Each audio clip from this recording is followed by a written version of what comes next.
AI minds, quantum leaps. Cut the noise, dive deep. Truth unlocked. Dr. Mike on the mic. Tech Unfiltered is on the clock. Now it's time for the show. All right. Google just turned on the AI answer machine in France, and I want to talk about why that is a much bigger deal than it sounds like on paper. So here's the deal. On the 22nd of July, 2026, Google flipped the switch in France for two things. AI overviews, which is the little AI written answer that shows up above the regular blue links, and AI mode, which is basically full conversation mode, where Google stops being a phone book and starts being a guy who read the phone book and now has opinions about it. Desktop, mobile, the Google apps on Android and iPhone, the whole rigmarole, all of it live. And France was one of the last big markets left without it, which frankly was not an accident. France has been having a very French argument with Google for years about neighboring rights, which is the legal idea that if you are going to scrape up a publisher's work and show pieces of it, you should probably, I do not know, pay them. Wild concept. So the launch got tangled up in all of that regulatory back and forth, and now it is out. But here is why I actually care about this, and it is not the France part. This is another step in Google turning from a search engine into an answer engine. And those are not the same animal. A search engine points at the web. An answer engine reads the web for you, chews it up, and hands you a conclusion. The first one is a librarian. The second one is a guy at a party who skimmed the book and is now explaining it to you with total confidence. And sometimes he is right, and sometimes he is very much not. Let me get into the actual technology because it is genuinely interesting and I do not want to just complain for 10 minutes. Google says this runs on its Gemini 3.5 model family, and it uses a technique they call query fan-out. Here is what that means in plain English. You ask one messy question, something like, I am flying to Lisbon with a toddler in August. What should I know? In old Google, that question was a disaster, right? It is 4 questions crammed into a trench coat. Fan-out breaks that into subtopics, weather, flight rules for kids, stroller policies, whatever, runs a bunch of searches in parallel, and then stitches the results back into one answer. So instead of you opening 14 tabs and doing the assembly work in your own head, the machine does the assembly. And Google says people are already asking bigger questions because of it. Their number is that AI mode questions run roughly 3 times longer than a conventional search, which tracks, right? When you think you are talking to a person, you talk like a person. Nobody types best hotel cheap at a human being. It also takes text, voice, images, and uploaded files. And then there is Search Live, which is the part that made me sit up.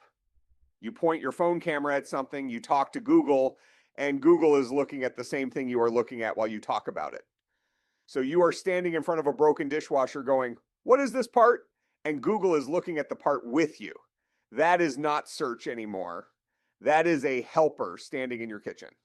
Make sense? Now, the good version of this is really good. Comparing coffee brewing methods, understanding a medical term your doctor said too fast, figuring out which of 2 products actually does what you need. The tab opening, cross-referencing, mental spreadsheet work, that was always the annoying part. This deletes the annoying part. But here's the trade, and it is a real one. When the AI answer is the first thing you see, and it looks authoritative, and it is sitting on Google's page with Google's typeface and Google's whole vibe, that answer becomes reality for a lot of people. And the failure modes are sneaky.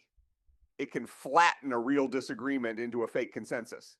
It can leave out the context that changes everything.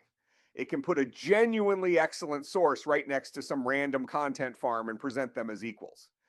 And when it is wrong in the same calm voice it uses when it is right. That is the part that gets people. There is no wobble in the tone. Google says the links are still there.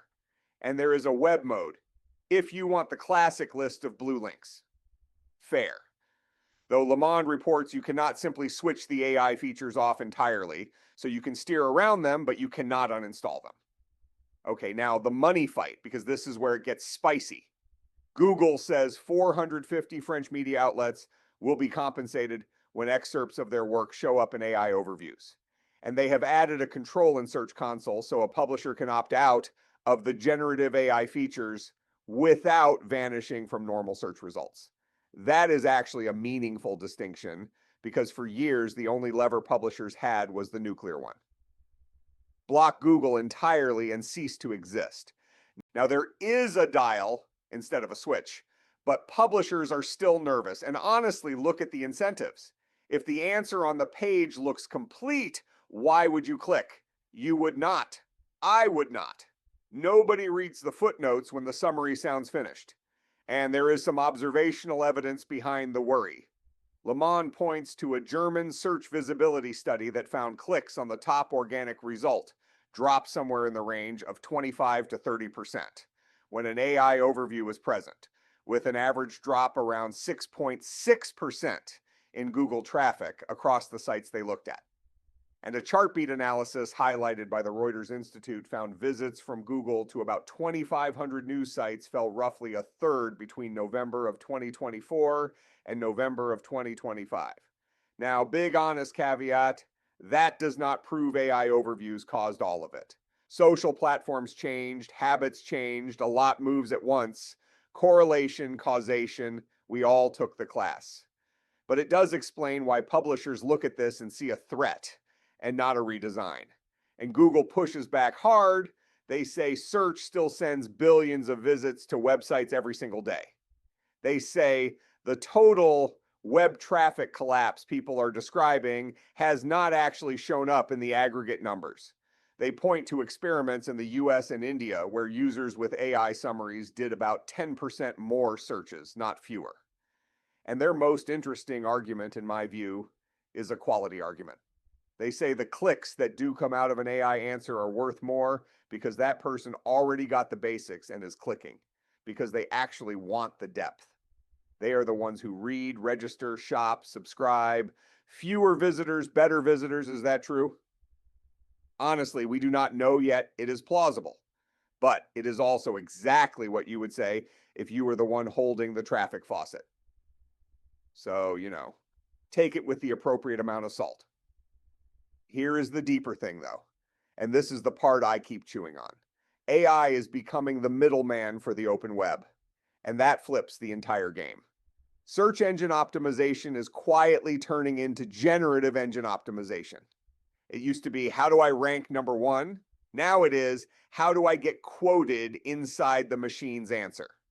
Because being number 4 on a list nobody scrolls to is worth roughly nothing, and being the sentence the AI paraphrases is worth everything, which hands enormous power to whoever decides which sources get picked, how they get summarized, whether they get credited, and who gets paid.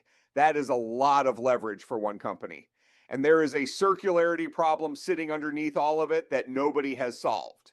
The AI is only good because the web is full of reporting, expertise, forums, weird, obsessive hobbyist pages, reference material, all written by people who got something back for writing it. If you weaken the reason those people write, you eventually starve the thing that feeds the model. You do not notice immediately. You notice in about 3 years when the answers get subtly worse, and nobody can say exactly why. So what do you actually do with this for you as a user? Treat the AI overview as a starting point, not a verdict. Open the links underneath. Compare a couple of independent sources, check the date, check who wrote it, and be extra careful with anything medical, legal, financial, political, or safety related, because those are exactly the questions where a confident summary that is slightly off can really hurt you. Use web mode when you specifically need to see the disagreement, not a smoothed over average of it. And think for 1 second before you upload a personal file or open your camera to a search engine, because that is a different category of sharing than typing a query for creators and publishers. Direct relationships are the whole ballgame now. Newsletters, subscriptions, communities, and yes, the preferred source controls. Referral traffic used to be a reliable river. It is becoming weather. Bottom line. This is genuinely useful technology that makes hard questions easier. wrapped around an unresolved economic question about who pays for the knowledge it is repackaging. Both things are true at once. Use it, enjoy it, and stay a little suspicious of it. That is not cynicism, that is just literacy. Questions, comments, concerns, bribes. I will see you in the next one.